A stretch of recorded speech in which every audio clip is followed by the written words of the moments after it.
పక్షిరాజుకు బలము ఏంటిది అంటే, ఈ రెక్కలే పక్షిరాజుకు బలం.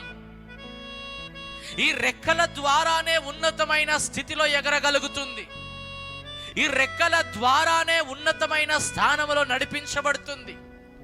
ఈ రెక్కల ద్వారానే ఏ వల వేయడానికి వస్తున్నటువంటి మనిషికి దొరకకుండా వెళ్ళిపోతుంది. ఈ రెక్కల ద్వారానే ఈ భూమి మీద ఉన్నటువంటి ఏ మనుష్యునికి కానీ ఎటువంటి జంతువుకు కానీ ఆహారం కాకుండా మార్చబడుతుంది. హల్లెలూయా. అయితే ఈ రెక్కలు మానవులమైన మనము కూడా ధరించుకోవాలి. హల్లెలూయా. ఈ రెండు రెక్కలను బట్టే ఆ పక్షిరాజు ఉన్నతమైన స్థితిలో ఎగరగలుగుతుంది. ఈ రెక్కలను బట్టే ఉన్నతమైన స్థానంలో ఎగురుతూ అది రాజు అనిపించుకుంది. ఈ రెక్కలను బట్టే ఆ ఉన్నటువంటి ప్రతి విధమైన పక్షిలో ఒక ప్రత్యేకమైనటువంటి ఔన్నత్యమును కనబరుస్తున్నటువంటిది పక్షిరాజు. ఈ రెక్కలను బట్టే ఉన్నటువంటి ప్రతి పక్షికి ఒక విభిన్నమైన పాత్రగా మార్చబడ్డది పక్షిరాజు. హల్లెలూయా, హల్లెలూయా.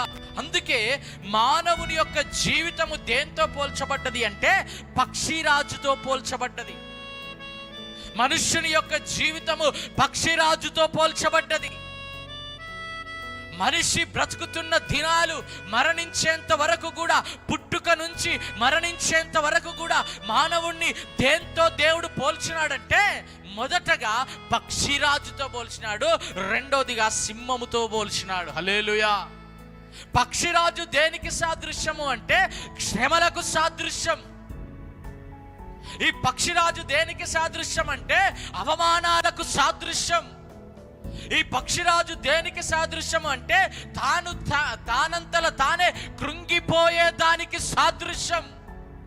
ఈ పక్షిరాజు దేనికి సాదృశ్యము అంటే వేరొకరి మీద ఆధారపడకుండా బ్రతకడానికి మానవునికి ఒక సాదృశ్యంగా పెట్టిండు పక్షిరాజును.